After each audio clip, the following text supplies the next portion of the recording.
네, 요즘에 장 보러 가서 들었다 놨다를 반복한 경험 많으실 겁니다. 지난달 소비자 물가가 1년 전보다 2.4%가 올랐습니다. 석 달 연속 2%대 상승률을 기록하고 있는데요. 2분기 전체 소비자 물가 상승률은 2.5%로 분기 단위로는 3%였던 2012년 1분기 이후 9년 만에 최대치를 기록했습니다. 그중에서도 농축수산물과 석유값의 증가세가 지속되면서 전체 물가를 견인하고 있습니다. 생활 밀접 품목의 물가가 많이 오르다 보니까 물가 상승에 대한 체감도가 높은데 특히 달걀, 마늘, 고춧가루 같은 먹을거리가 가파르게 오르고 국제 유가 상승의 여파로 경유와 휘발유 가격도 치솟았습니다. 최근에 한국개발연구원의 하반기 경제정책 방향 설문조사를 보면 올해 하반기에 보완이 필요한 과제 중 하나로 생활물가 안정을 꼽았습니다. 최근에 생활물가 지수 상승률은 3%를 기록하면서 소비자 물가보다 더 큰 상승세를 보이고 있어서 생활물가 안정에 대한 국민들의 관심이 높을 수밖에 없는데요. 하반기 물가 어떻게 될지 최근의 국내 경제 동향과 함께 자세히 살펴보겠습니다.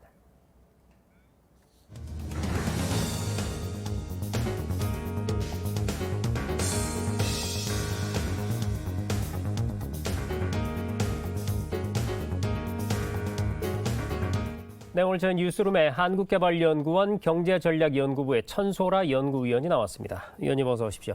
안녕하세요. 자, 최근에 연구원에서 7월 경제 동향을 내놓으셨습니다. 본격적인 얘기에 앞서서 먼저 최근의 국내 경제 상황부터 한번 간략히 짚어주시죠. 네, 최근 우리 경제는 생산이 일시적으로 조정됐지만 그 대내 상품 수요가 회복되면서 경기 회복세가 유지되고 있는 모습입니다. 네. 그러나 이런 대내 수요 증가에 비해서 이제 생산 사이드에서 원자재 및 중간대의 수급에 차질이 생겨서 특히 자동차 산업이라든지 이제 건설업 쪽에서는 생산에 제약이 있었습니다. 그러나 이제 수출 증가세가 뚜렷이 보이고 있고 경제 심리 지표가 개선되면서 경기 회복은 이제 완만하게 유지된다고 판단할 수 있겠습니다. 그러나 최근 이제 코로나 변이 바이러스가 확산되면서 확진자 수가 급증함에 따라서 아직도 경기 불확실성은 여전히 높은 상황입니다. 네. 일단 경기는 뚜렷한 회복세를 보인다고 하니까 다행인데 문제는 이제 물가죠. 소비자 물가가 석 달 연속 2%대 상승률을 기록하고 있는데 이렇게 뛰어오르는 이유가 어디에 있을까요? 네, 말씀하신 것처럼 이제 4월 소비자 물가 상승률이 2.3%에서 이제 6월까지 이제 2% 넘는 상승세를 보였습니다. 가장 큰 원인 이제 두 가지를 꼽을 수 있는데요. 네. 첫 번째로는 국제 유가 상승에 의한 기저 효과 측면이 있고 두 번째로는 그 농축수산물의 높은 가격 상승세가 원인이라고 할 수 있습니다. 이 국제 유가 상승이 일어나면 이제 석유류 가격 지수 상승도 동반되어 일어나고요. 이 5월 같은 경우에 전체 소비자 물가의 변동분의 절반 이상이 이 석유류 가격 상승에서 기인했다고 볼 수 있습니다. 네. 자, 지금 말씀해 주신 것처럼 소비자 물가 품목별로 살펴보면 농축수산물 그리고 석유류 그 상승이 눈에 띄는데요. 이런 품목들의 물가가 크게 상승하는 이유, 구체적으로 좀 어떻게 분석해 볼 수 있을까요? 예, 앞서 이제 언급드린 것처럼 이제 석유류의 경우에는 이제 기저 효과의 영향이 크고요. 네. 이제 작년에 유가 하락이 있었기 때문에 이게 농축수산물 가격 상승에는 크게 이제 우리가 작황 여건이라든지 기후 변화에 따른 작황 여건에 문제가 있을 수 있고 또한 그 재고 변동, 수급 조절에 문제가 있을 수 있고 마지막으로는 최근에 있었던 그 조류 독감에 따른 전염병으로 설명될 수 있겠습니다. 하지만 이런 두 요인 모두 이게 인플레이션의 구조적 흐름을 바꾸는 어떤 장기적인 요인이라기보다는 네. 일시적인 변동성을 그 강화시키는 일시적인 요인으로 판단할 수 있겠습니다. 네. 그러니까 지금 말씀하신 이 석유류의 기저 효과라 하시면 작년에 사실 그 석유값이 굉장히 떨어졌던 적이 있었죠. 코로나19의 여파로 전체적으로 국가 간의 이동이 안 되면서요. 너무 낮았기 때문에 지금 제값을 찾아가고 있는 과정에서 굉장히 급속히 오르는 효과다 이렇게 볼 수 있겠네요. 네, 자, 맞습니다. 최근에 연구원에서 실시한 하반기 경제정책 방향 설문조사, 앞서도 제가 잠깐 언급을 했습니다만 하반기에 보완이 필요한 정책으로 생활물가 안정을 꼽았단 말이죠. 이게 생활물가 지수가 큰 폭으로 상승하고 있다는 것이 국민들의 물가에 대한 차감도를 확 높이지 않았나 이렇게 생각되는데 어떻게 보세요? 네, 그 생활 물가 지수가 그 3% 이상을 기록했는데 이 생활 물가 지수라는 것은 우리가 이제 전체 소비자 물가를 구성하는 약 400여 개의 품목들이 있는데 네. 그 중에서 소비자들이 자주 구매하는 즉 구입 빈도가 높은 품목들만 따로 산출해서 이제 계산한 지수입니다. 생필품이라고 볼 수 있겠네요. 네. 그렇기 때문에 지금 현재 그 증가한 품목이 농축수산물이라든지 석유류와 같은 이제 국민들이 자주 구매하는 필수 품목에 기인하기 때문에 실제 국민들이 느끼는 체감 물가 지수는 전체 소비자 물가보다 더 클 가능성이 있다고 보시면 될 것 같습니다. 네. 저도 요즘 장을 보러 좀 다니다 보니까 많이 비싸긴 하더라고요. 네. 자, 석유류의 물가 지수. 아까 말씀하셨듯이 국제 유가 상승의 영향이 크다고 봐야 되는데 뭐가 어느 정도 오른 겁니까?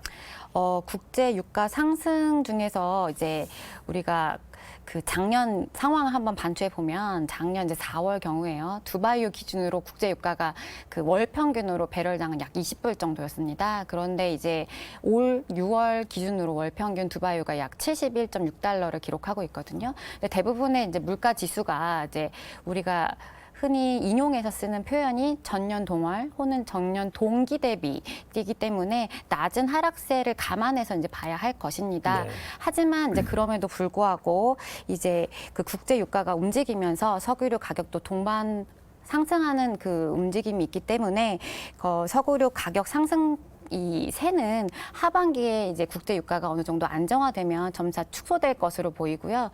예를 들어서도 이제 5월 같은 경우에는 석유류 가격 상승률이 약 23.3%였는데 6월에는 이제 상승폭이 축소되면서 19.9%를 기록했습니다. 네. 지금 위원님께서 말씀하신 부분이 그러니까 물가 같은 거를 판단할 때는 전달보다 얼마나 올랐는지 이게 중요한 게 아니고 그거보다 오히려 작년 같은 달보다 얼마나 올랐느냐 이거를 유심히 본다는 것이죠. 예, 대부분 이제 인용할 때 통계에서 전년 동월을 기준으로 네. 어떤 계절적인 그 효과를 감안하기 위해서 전년 동월로 많이 비교하는데, 네 그런 걸 생각하면 작년에 워낙 많이 떨어졌던 그렇죠. 부분이 그래서 반영되어 기저 있을 효과가 나타나고 예, 있는 걸 맞습니다. 감안해야 한다 이런 말씀이시고. 자, 그러면은 이제 하반기에는 물가가 어느 정도나 오를 것이냐 이게 지금 궁금해지는데요. 어떨까요? 네, 그 지난달이 아니고 지난 그 KDI 상반기 경제 전망에서 그 연평균 소비자 물가가 1.7% 정도 기록할 것으로 내다봤는데요. 네. 그때 그 전망 전제는 그 현재 두바이 유가가 약 배럴당 60달러 정도 가정하고 이제 우리가 전망했던 결과입니다. 근데 아시다시피 지금 6월 월 평균 71달러가 넘었고요. 이러한 상승세가 유지된다면 아무래도 물가는 그거보다 더 높은 상승세를 보일 것으로 예상되지만 뭐 2% 내외로 급락할 것으로 전망하고 있습니다.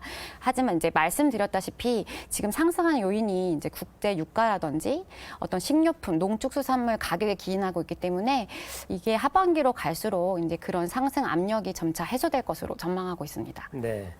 사실 국제유가 같은 경우는 우리가 어떻게 할 수 없는 불가항력적인 외부의 힘에 의한 거니까 그렇다고 보고 농축수산물 같은 경우는 좀 정부가 여러 가지 좀 조치를 취하면 되지 않을까 하는 생각이 드는데 일각에서 이런 얘기도 나옵니다. 아무래도 이 정부로서는 지금 코로나19 때문에 어려워진 이 경기를 회복시키는 데 뒷받침하기 위해서 확장 재정 기조를 이어갈 수밖에 없지 않습니까? 그러니까 돈을 많이 푼다는 얘기인데 그렇게 되면은 인플레이션이 가속화되는 거 아니냐 이런 우려의 목소리가 나오고 있어요.